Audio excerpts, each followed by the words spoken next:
Alrighty. Hello, everyone. I'm Simon Preston, and welcome to Reggae Voice Commentary. Thank you so much for tuning in to another video on this channel. I've been wanting to do this video for quite some time.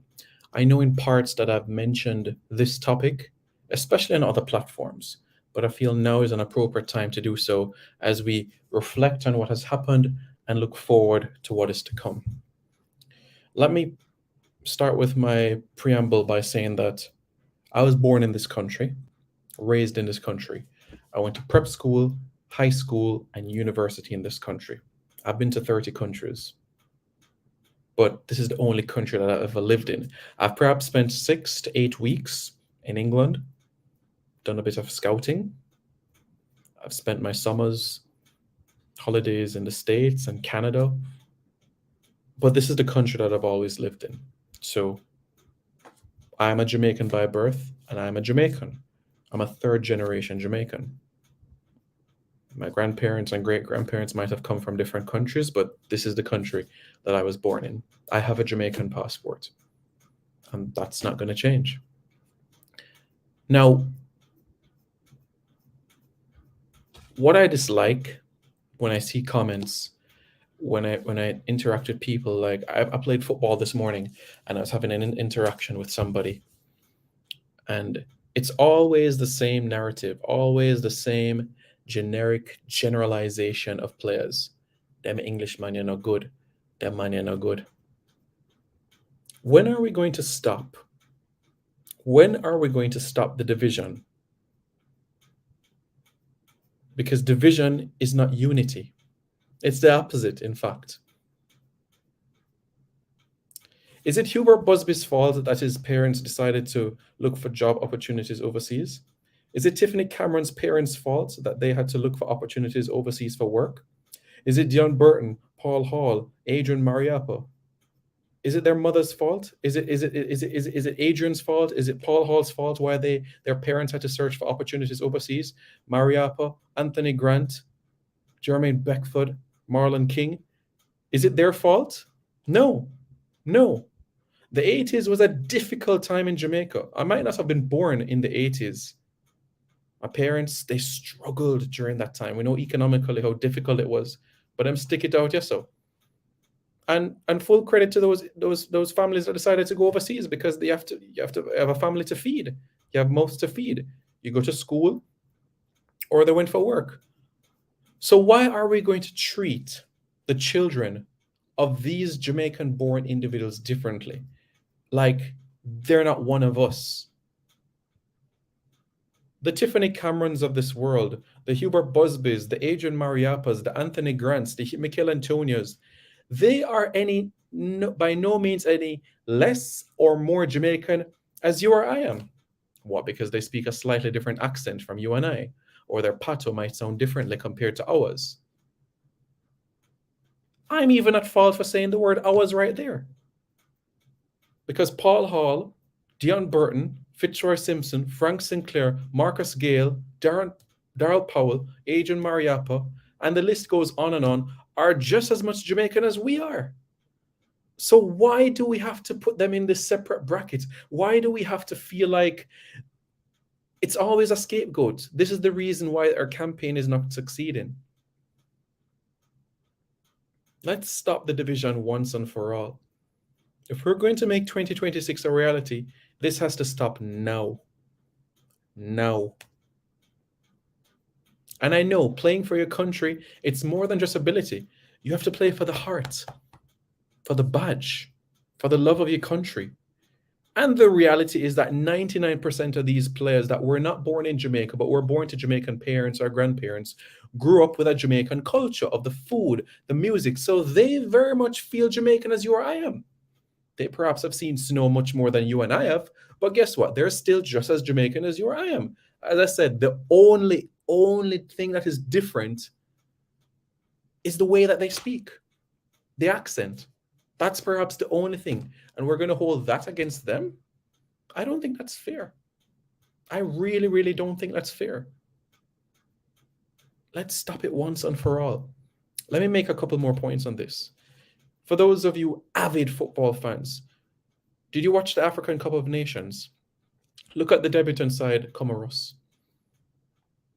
In their first ever appearance in the Africa Cup of Nations, they fielded an entire team of French-born players, not Comoros-born players, French-born players, and they got to the round of 16 of the tournament. Now, am I saying that Jamaica has to field an entire team of English-born players for the Reggae Boys, an entire American or Canadian-born playing squad for the Reggae Girls? No, I'm not saying that, but I'm showing you that other countries in the world, even the top ones, the Englands, the France, the Spains, the Germanys, the Italies, have in their roster players that were not born in their country, but yet they're accepted as one of their own. Accepted. Let's stop the xenophobia now. Now. If we're going to make 2026 a reality, we have to make it a priority that we cut down all of these things. Suriname, Curacao, Aruba, they don't treat the players that were born in the Netherlands differently from those born in Curacao and Suriname and Aruba. They're not treated differently. They're not. Dominican Republic, the players that were born in Spain but of Dominican ancestry and heritage, not treated differently. So why do we have to treat our own differently? And I've made it abundantly clear on this channel. The best 11 takes the field. The absolute best 11 available to us takes the field. And I don't care if that is 7 UK-born players, if you want to call it that. You take the field if you're the best of what is available to us. No more can we have this division. Why? Why are we going to treat these people differently? They have an ability that can help Jamaica go places. It's time that this ends now. Now.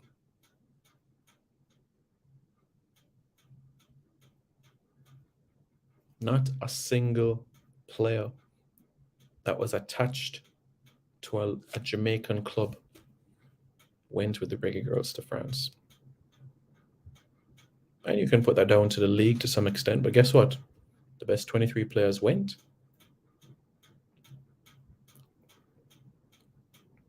Remember Senegal's team of 2018? Not a single player based in Senegal. I'm not saying that that's something that we should do, but I'm saying the French-born players are respected in Senegal, and they're in the final of the Africa Cup of Nations. Riyad Mahrez is not treated any differently because he was born in France. David Silva was not born in Spain. David Silva was born in the Canary Islands. Is he treated differently? No. No, he's not. Alphonso Davies was not born in Canada, but is he treated differently? No. He's accepted as one of their own. As he should be. As he should be. Was Jermaine Jones treated differently for the United States? No. They perhaps had to repeat a couple of things for him to help him learn English faster when he just entered the team, but no. Pablo Mastroeni? No. David Regis? No. Ernie Stewart? No. Jeff Agus? No. But these are players that were part of the United States team that had their best run in the 21st century, going to the quarterfinals of the FIFA World Cup in 2002 in Japan and South Korea. The United States' second best ever run in the World Cup from their 1930 semifinal run.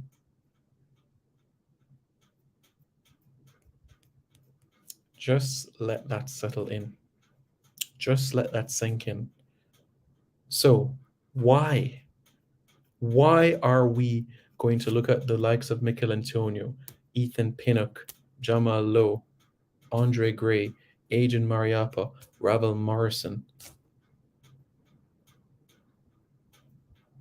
and say, yo, them Englishman, them Englishman, I forgot all them Englishman. The reason why this campaign has not been a success is because the late inclusion, where they have not had an opportunity to gel. These players have improved the team. And while it might not be reflected in the goals and assist column, consistently. You definitely see the value on the pitch, what they bring. Look, I repeat, I'm Jamaican born and I want nothing less than the best. Does that mean that we reject or turn a blind eye to the local product? No. The best of what is locally should be included in the pool. No problem at all. I'm cool with that. But when we have our additions and inclusions of persons that were born in Germany, born in England, born in Switzerland, like we have a couple right now, born in the Netherlands, never, never should they be treated any less than a man that was born out here. So, Daniel Gordon. Andy Williams was born in Canada, but he scored one of the most important goals in our qualifying campaign in 97.